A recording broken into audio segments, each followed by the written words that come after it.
Connaissez-vous le bateau Le Français? Pas le France, hein? Ne m'appelez plus jamais France. Le Français, c'est un fameux trois-mâts fin comme un oiseau, comme le dirait Hugo Frey. S'il appartient à la France depuis quelques années, ce bateau a eu de nombreuses vies.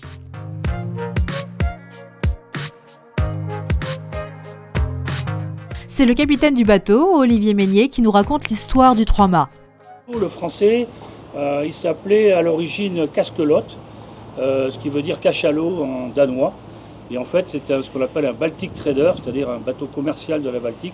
C'était à l'origine un bateau de transport. Il a été construit en 1948, donc on était dans une période un peu charnière, si vous voulez, entre l'époque des grands voiliers de la Baltique, qui étaient gréés en voilier traditionnel, et puis l'époque où ils ont simplement disparu, parce qu'ils étaient plus rentables et il fallait motoriser les bateaux. Donc ce bateau, il était à la charnière entre les deux. C'est un des derniers bateaux construits pour le transport par ce chantier qui s'appelait Ring Andersen au Danemark, qui est un chantier très connu.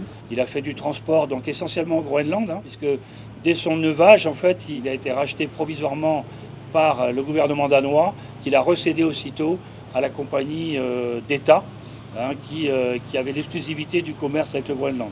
Donc c'est un bateau qui a connu la glace, qui a poussé de la glace, qui était fait pour ça au départ. Et il transportait tout et n'importe quoi, du charbon, des matériaux de construction, il a transporté des vaches, des cochons, etc. Enfin voilà. Après sa période de transport, bon, il a fait aussi une mission de surveillance des pêches au Féroé. Il est alors gréé en deux mâts. En 1983, il est racheté et passe sous pavillon britannique. C'est à cette période que son gréement est modifié en trois mâts. Il a été racheté par un Anglais qui s'appelait Robin Davis.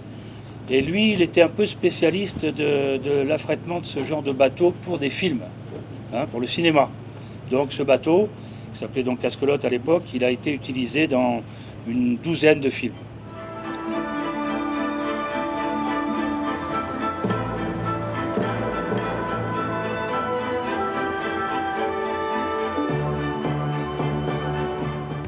Après avoir fait du charter en Angleterre, le bateau devient français. En effet, en 2018, il est acheté par France Armement et géré par la société Marine Événements. Son port d'attache est à Saint-Malo. Il est alors rebaptisé Le Français, du nom du navire ayant participé à la première expédition du commandant Charcot en Antarctique de 1903 à 1905. Comme le bateau était attaché au port de Saint-Malo, ça nous a rappelé le Français du commandant Charcot qui avait été construit à Saint-Malo, donc on a décidé de l'appeler comme ça. En 2018, le bateau est restauré, quasiment tout le gréement a été remis à neuf, ce qui a nécessité plus de 55 000 heures de travail. Machinerie, tout ce qui est circuit électrique, le moteur qui a été changé, le gréement, les voiles, etc. Donc il y a eu effectivement beaucoup de travail dessus, environ 3 500 000 euros de frais et effectivement 55 000 heures de travail.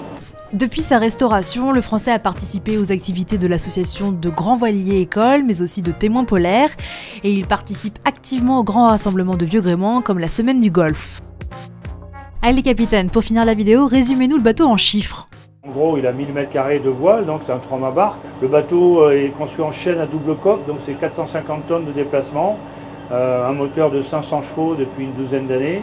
Ce qui n'est pas beaucoup pour un déplacement de 450 tonnes, 32 mètres de hauteur de mât, 3,80 mètres de tirant d'eau et un équipage qui varie entre 7 et 9 membres d'équipage.